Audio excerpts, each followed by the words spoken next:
पैगंबर मोहम्मद के खिलाफ नुपुर शर्मा द्वारा दिए गए बयान से पूरे देश में विरोध हो रहा है। नुपुर शर्मा के बयान का रविवार को मुंबई के जोगेश्वरी ईस्ट में भी विरोध प्रदर्शन देखने को मिला। विरोध प्रदर्शन के लिए आयोजित एक सभा के दौरान बड़ी संख्या में उलेमाओं के साथ युवा भी शामिल हुए। सभा में शामिल होने वाले लोगों का कहना है कि देश के मुसलमानों को धर्म और मजहब के नाम पर टारगेट किया जा रहा है, जिसे अब तक वे सहते आ रहे थे, लेकिन अब उनके पैगंबर को निशाना बनाया जा रहा है, जो उनके लिए किसी बड़े अपमान से कम नहीं, जिसे अब वे नहीं सहेंगे। उनकी सरकार से मांग है कि सरकार कोई एक ऐसा कानून बनाए जिससे उनके धर्म के साथ ही उनके पैगंबर और दूसरे धर्म के लोगों को निशाना ना बनाया जाए। लोगों की मांग है कि ना सिर्फ कानून बनाया जाए बल्कि इसे सख्ती से लागू भी किया जाए। बैठक में शामिल लोगों ने सरकार से यह भी सवाल उठाया कि खासकर क्यों उनके ही मजहब को टारगेट क्यों किया जाता है। देखिए, हम नाम के भारतीय नहीं हैं, हकीकी मानों में हमारा ये देश है, हम इससे मोहब्बत करते हैं, प्यार करते हैं। हम हर उस बात को कंडम करते हैं, उससे गुरेज करते हैं जो किसी भी मजहबी पेशवा की तौहीन या उसकी इहानत करे। वजह इसकी ये है कि जब जब ऐसा हुआ है या होगा तो दुनिया का अमन व सुकून गारत व बर्बाद होता है। हम ये नहीं चाहते कि मुल्क का अमन और सुकून बर्बाद हो और इसके नतीजे में जो बिरादरान वतन हैं वो आपस में एक दूसरे से दस्त बगरीबा हों और एक दूसरे का खून बहाएं।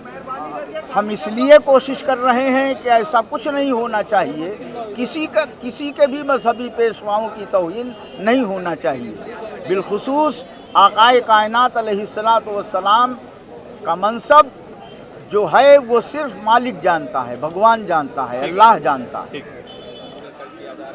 उसको लेकर कोई कानून बनाए सरकार, उस पे आप क्या कहना चाहेंगे? हाँ, तो ये कानून ऐसा बनना चाहिए जैसा कि आपने सुना, हम भी सुनते हैं कि पिछला जो नारा कितना अच्छा नारा है कि हिंदू मुस्लिम सिख ईसाई आपस में हैं, भाई भाई।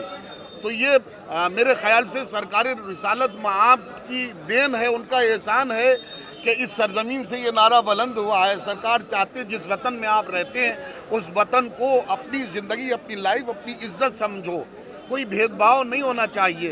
तो हम भी उसी नारे के हिसाब से चाहते हैं कि ज़िंदगी हमारी और आपकी सबकी गुजरे, कि हम किसी के मज़हब पे कोई उंगली ना उठाएं और कोई हमारे मज़हब पे भी उंगली नहीं उठाए। और सबसे बड़ा हमारी निंदा सबसे बड़ी यही है हुकूमत से कि जिसने गुस्ताखी की है पैगंबर के ख़िलाफ़, उसको कड़ी से कड़ी सज़ा दी जाना चाहिए। इस वक्त मैं दो बातें कहना चाहूँगा। एक बात अपने देशवासियों से कहना चाहूँगा, दूसरी बात अपने मुल्क के हुक्मरानों से कहना चाहूँगा।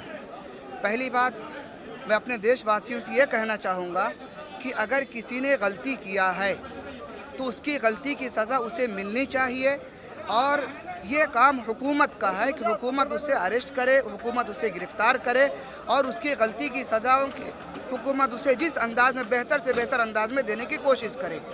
दूसरी बात यह है, हुकूमत अब तक इतनी लापरवाह क्यों बनी हुई है? हुकूमत की ज़िम्मेदारी ये थी कि जिस दिन ये कांड हुआ है, जिस दिन उसने ये बात कहा है, उसी दिन हुकूमत को एक्शन लेना चाहिए था, लेकिन हुकूमत अब तक खामोश रही। अगर हुकूमत ने पहले ही एक्शन लिया होता, आज मुल्क में जगह जगह जो फसादात हो रहे हैं, जगह जगह जो खून खराबे हो रहे हैं, जो पत्थरबाजी हो रही है, जो लोगों के घर उजाड़े जा रहे हैं, जो हुकूमत और आवाम के दरमियान जो खींचातानी जो हो रही है, ये चीज़ बिल्कुल नहीं होती। आज हुकूमत ने जो कदम उठाया है, ये मुल्क हिंदुस्तान के अवाम के दबाव में नहीं बल्कि गैर मुल्की हुकूमतों के दबाव में हुकूमत ने ये कदम उठाया है। आप बाहर से आप देख रहे हैं फ़ॉरेन से कितना दबाव मुल्क हिंदुस्तान पर पड़ रहा है, और इसका नतीजा ये निकला, हमारा मुल्क हिंदुस्तान चारों तरफ बदनामी का शिकार हो गया। वो मुल्क हिंदुस्तान जो गंगा जमुनी तहजीब थी, आज लोगों के सामने सर छुपाने की जगह नहीं मिल रही है। इसलिए मैं हुकूमत से ये कहना चाहूँगा कि जो हो चुका वो हो चुका, लेकिन आइंदा के लिए ऐसी तरतीब बनाएं, ऐसा कानून बनाएं कि जो भी गलती करे उसे फ़ौरन उसकी गलती की सज़ा मिले। ये आज कौम मुस्लिम जो आज इकट्ठा हो रहे हैं और हुकूमत के ऊपर दबाव डाल रहे हैं, तो आज ये कौम मुस्लिम इसलिए कर रहा है कि हुजूर की शान में गुस्ताखी किया। सिर्फ इस्लाम ही क्यों, दूसरे मज़ाहिब के ताल्लुक़ से भी अगर कोई कुछ बोलता है तो उसके बारे में भी यही है कि आप जो है तो उसको सज़ा दो। अगर कोई मोमिन अगर गैर मुस्लिम के बारे में अगर बोलता है तो आप उस मोमिन को सज़ा दो। अगर कोई और दिगर मज़हब वाले किसी और मज़हब वाले के बारे में कुछ बोलते हैं तो आप उसको सज़ा दो। क्योंकि ये हमारा ये देखिए, हमारा ये कहना है कि हमारे नबी के ख़िलाफ़ जो उस मलूना ने जो बयान दिया है, हम सिर्फ उसके ख़िलाफ़ नहीं हैं। हम तो चाहते हैं हुकूमत हिंद जो है वो कोई ऐसा कानून बनाए जिसमें किसी भी मज़हब के किसी भी बुज़ुर्ग के बारे में, किसी भी बड़े आदमी के बारे में कोई भी किसी किस्म का बयान ना दे, और बयान देने वालों के लिए ऐसी कठोर से कठोर सज़ा रखी जाए कि बयान देने से पहले आदमी की रूह कांप जाए। आज हमारे धर्म के ख़िलाफ़ बोला जा रहा है, कल आपके धर्म के ख़िलाफ़ भी बोला जा सकता है, कल का कोई और खड़ा कर सकता है। अगर हुकूमत का मंशा है कि किसी भी धर्म के ख़िलाफ़ कोई बात ना की जाए तो सख्त से सख्त कानून बनाए, खिलवाड़ ना करे। और कानून अगर बनाती है बन रहे हैं तो आपको लगता है अमली जामा जी, कानून हुकूमत बनाती है, लेकिन कानून जो बनाती है हुकूमत उसके ऊपर अमली जामा नहीं पहनाती है। सबसे बड़ी मुसीबत ये है, जो भी आज हमारे देश के अंदर दंगा फसाद जो कुछ भी हो रहा है, अगर हुकूमत ने FIR होने के बाद में फ़ौरन उसके ऊपर कार्रवाई की होती तो आज ये नौबत नहीं खड़ी होती। आप देख रहे हैं सक्षम न्यूज इंडिया, सबसे पहले सबसे तेज।